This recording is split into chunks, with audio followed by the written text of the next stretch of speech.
Salam sejahtera untuk kita semua. Kita patut mengucap syukur kepada Tuhan oleh karena rahmat Tuhan yang senantiasa diberikan kepada saudara dan saya. Satu minggu lagi di dalam setiap aktivitas pekerjaan kita boleh lalui bersama, dan kita boleh tiba lagi di dalam ringkasan pelajaran sekolah Sabat. Kali ini kita telah memasuki pelajaran yang ke-11 dengan judul Menunggu dalam Cawan Lebur. Mari kita ikuti bersama ringkasan pelajaran berikut ini. Kalau kita melihat di dalam Ibrani pasalnya yang ke-10 ayatnya yang ke-36, di sana dikatakan, karena kamu membutuhkan kesabaran. Mengapa kita membutuhkan kesabaran? Bagaimana hubungannya dengan cawan lebur di dalam kehidupan kita? Kita kaitkan antara kesabaran dan tantangan-tantangan kehidupan ataupun penderitaan di dalam kehidupan kita. Dan contoh kesabaran seperti apakah di masa-masa sulit ini yang dapat ditemukan di dalam firman Tuhan? Dan apakah yang bisa kita pelajari dari pengalaman kehidupan para tokoh di dalam Alkitab? Sepanjang pelajaran ini kita akan melihat apa yang Tuhan katakan tentang sabar menunggu. Ada kesabaran dan harapan. Ada menunggu di dalam cawan lebur. Ada juga contoh-contoh di dalam Alkitab. Sabar di dalam menunggu, kita akan melihat pengalaman dari Daud dan ketidaksabaran dari pengalaman Elia. Dan pada akhirnya kita akan belajar menunggu dengan sabar. Mari kita ikuti pembahasannya satu persatu. Kesabaran dan harapan. Apakah kaitannya antara kesabaran dan harapan ini? Di dalam Roma 15 ayat 5 di sana dikatakan seperti ini. Semoga Allah yang adalah sumber ketekunan dan penghiburan mengaruniakan kerukunan kepada kamu sesuai dengan kehendak Kristus Yesus. Kalau kita melihat, sabar adalah salah satu sifat Tuhan. Tuhan adalah panjang sabar dan besar kasih setianya di dalam kehidupan kita. Kesabarannya bukanlah ketidakpedulian, ketidakberdayaan, atau keraguan-raguan. Tetapi sebaliknya, sabar berarti Allah peduli di dalam kehidupan kita. Sabar berarti Allah dapat melakukan segala sesuatu, merealisasikan di dalam kehidupan kita. Dan sabar artinya keyakinan sepenuhnya hanya kepada Tuhan. Allah sangat mengasihi saudara dan saya. Itulah sebabnya ia terus sabar di dalam menunggu supaya kita sebagai umat-umatnya terus datang kepadanya. Apabila kita melakukan kesalahan, dia memberikan kesempatan bagi kita untuk supaya kita dapat bertobat dan meninggalkan akan setiap jalan kita yang salah. Allah rindu untuk menyelamatkan sebanyak mungkin yang ia dapat selamatkan di dunia ini. Dia memberi kita firman-Nya untuk membantu kita bersabar bahkan di saat-saat tersulit. Apabila mungkin ada hal-hal yang membuat kita sehingga kita merasa tidak sabar, sehingga amarah kita dibangkitkan, mari kita membuka firman Tuhan. Berapa banyak di antara kita yang masih mempelajari akan firman-Nya dan merenungkannya di dalam kehidupan kita? Kesabaran ini erat kaitannya dengan pengharapan. Dengan kata lain, ketika kita menyatakan bahwa saya ini sabar, maka kita sedang berpengharapan kepada Tuhan. Kita sedang bersabar ketika kita sepenuhnya percaya kepada Tuhan dan menyerahkan hidup kita ke dalam tangan-Nya. Kita dapat percaya bahwa Dia akan melakukan yang terbaik bagi kita pada saat yang tepat. Itulah sebabnya apabila kita menyatakan bahwa kita ini bersabar di tengah-tengah penderitaan kehidupan, maka kita sementara menaruh pengharapan kita kepada Tuhan. Menunggu di dalam cawan lebur. Galatia 4 ayat 4 mengatakan, tetapi setelah genap waktunya, maka Allah mengutus anaknya yang lahir dari seorang perempuan dan takluk kepada hukum Taurat. Saudara dan saya dapat yakini bahwa Tuhan akan melakukan hal yang terbaik untuk kita pada saat yang tepat dalam waktu Tuhan. Tapi pertanyaannya adalah, bagaimana kita bisa tahu kapan saat yang tepat bagi Tuhan akan terrealisasi di dalam kehidupan kita? Kalau kita melihat bahwa Allah memiliki garis waktunya sendiri, contohnya ada 70 tahun perbudakan, ada 69 minggu untuk kedatangan Yesus, dan 1260 tahun penganiayaan atau 3,5 masa. Apakah Tuhan memiliki garis waktu untuk mengeluarkan saudara dan saya dari penderitaan, dari tekanan kehidupan, dari frustrasi yang terus muncul di dalam kehidupan kita? Tentu saja. Sementara itu, bagaimana menunggu membantu saya merealisasikan hal tersebut? Menunggu membantu saya untuk bergantung kepada Tuhan dengan sepenuhnya. Menunggu dapat membantu saudara dan saya untuk memiliki gambaran yang lebih jelas tentang siapa saya ini. Menunggu dapat membuat saya gigih, dapat membuat saya kuat di dalam Tuhan. Menunggu dapat membangkitkan iman dan kepercayaan kita kepada Tuhan. Dan waktu Tuhan untuk membuat semuanya bekerja bersama ketika kita menunggu dengan sabar.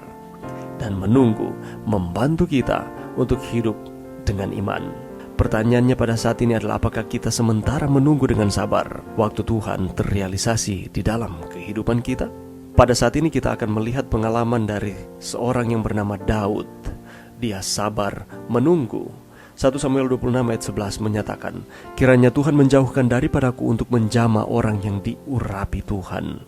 Daud diurapi sebagai Raja Israel ketika dia masih sangat muda. Namun perjalanannya menuju tahta itu panjang dan sangatlah keras. Dia mengalami masalah di dalam setiap kehidupannya, tetapi dia dengan sabar menunggu di dalam cawan lebur. Dia dipanggil untuk memainkan musik untuk menenangkan raja yang frustrasi. Dia menjadi pahlawan dengan membunuh Goliat. Dia bertugas di bala tentara dan menjadi terkenal. Dia berteman dengan Jonathan, pewaris yang nyata di dalam penerus pemerintahan Israel. Selanjutnya, Raja Saul ingin membunuhnya. Oleh karena kecemburuan dari Raja Saul ini mengetahui bahwa Daud yang akan menggantikan dia sebagai raja, dia berdamai dengan Saul dengan menyelamatkan akan nyawa dari Saul. Lalu Saul menganiaya Daud lagi. Tidak berhenti di situ. Dia kembali menyelamatkan hidup Saul, tetapi Daud menjadi buronan. Dan pada akhirnya Daud tetap memutuskan untuk bergantung sepenuhnya kepada Tuhan. Dan Tuhan terus bersama-sama dengan Daud. Daud memutuskan untuk tidak mengambil apa yang belum diberikan Tuhan kepadanya. Dia menunggu dengan sabar saat Tuhan, meskipun dia harus melalui masa-masa yang menantang dan hidupnya dalam bahaya. Pelajaran bagi kita, apakah saat ini kita sedang menunggu dengan sabar janji Tuhan terrealisasi di dalam kehidupan kita, atau sebaliknya? Pelajaran selanjutnya yang kita akan pelajari yang berbanding terbalik dengan kesabaran Daud ialah ketidaksabaran Elia. 1 Raja-Raja 19 ayat 3 mengatakan, maka takutlah ia, lalu bangkit dan pergi menyelamatkan nyawanya.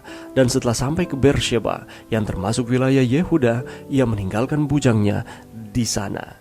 Kalau kita melihat cerita pengalaman dari Elia baru saja melihat tangan Tuhan yang kuat membuat api dan hujan deras turun dari surga. Namun dia takut akan ancaman Isabel. Allah melakukan perkara yang besar melalui Elia, di mana ia membinasakan 450 nabi Baal. Dan ini menunjukkan bahwa Elia digunakan Allah dengan begitu hebat. Tetapi ketika ia mendapatkan ancaman Isabel, dia melarikan diri sejauh lebih dari 150 km ke perbatasan Yehuda. Apa yang dia lakukan di sana? Ia bersembunyi di goa lebih jauh lagi. Di sana dia mendengar suara yang penuh kasih mencelah dia. Apa yang kamu lakukan di sini, Elia? Jika Elia menunggu Tuhan untuk bertindak gantinya melarikan diri, maka dia akan membuat reformasi yang lebih besar daripada yang dia lakukan kemudian. Ketika dia diancam dan dia menjadi takut, dia melarikan diri menggunakan pikirannya sendiri. Dengan ketidaksabarannya, dia melupakan janji Tuhan. Elia bukan satu-satunya yang tidak sabar. Mari kita ingat kembali bagaimana Sarah atau Musa tidak mau menunggu dan ada konsekuensinya. Pelajaran bagi kita pada saat ini, mari kita di tengah-tengah cawan lebur kehidupan kita masing-masing, mari kita menunggu dengan sabar.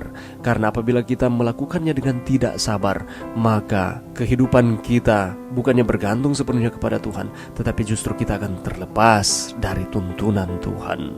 Belajar dari pengalaman Elia, Musa, Sarah, maupun para tokoh lain di dalam Alkitab.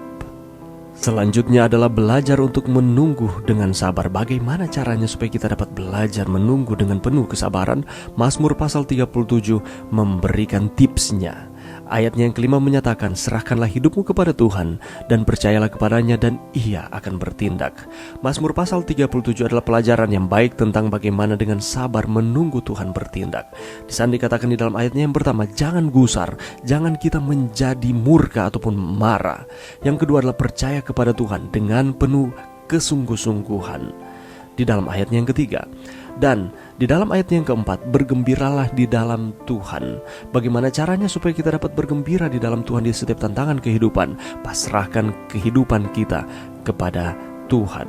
Yang keempat, serahkanlah jalanmu, serahkanlah hidupmu kepada Tuhan. Di dalam ayatnya yang kelima, Dan yang kelima adalah diam. Di dalam ayat yang ketujuh ada statement yang mengatakan apabila kita marah di dalam kehidupan kita, yang seharusnya kita lakukan adalah daripada kita meledak-ledak di dalam amarah kita, lebih baik kita memutuskan untuk diam untuk sejenak.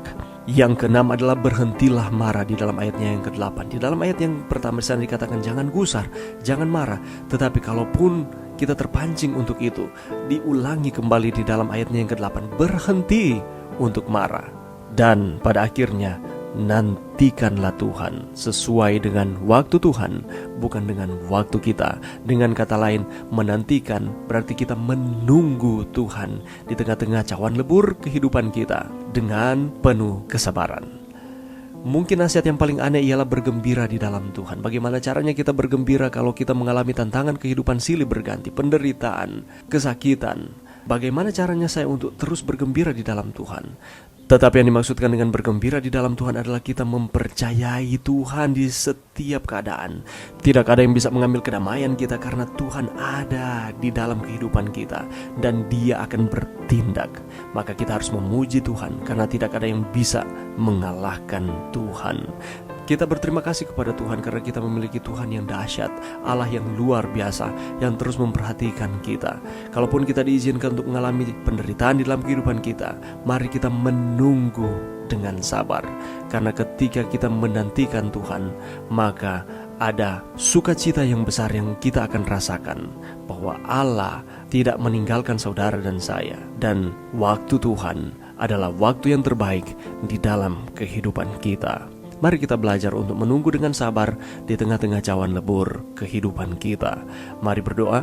Terima kasih Tuhan atas firman-Mu sepanjang minggu ini. Bantu kami Tuhan untuk kami terus menunggu dengan sabar di dalam setiap tantangan kehidupan penderitaan kami. Di tengah-tengah kehidupan ini kami terus setia kepada Tuhan. Ini doa kami di dalam nama Yesus. Amin.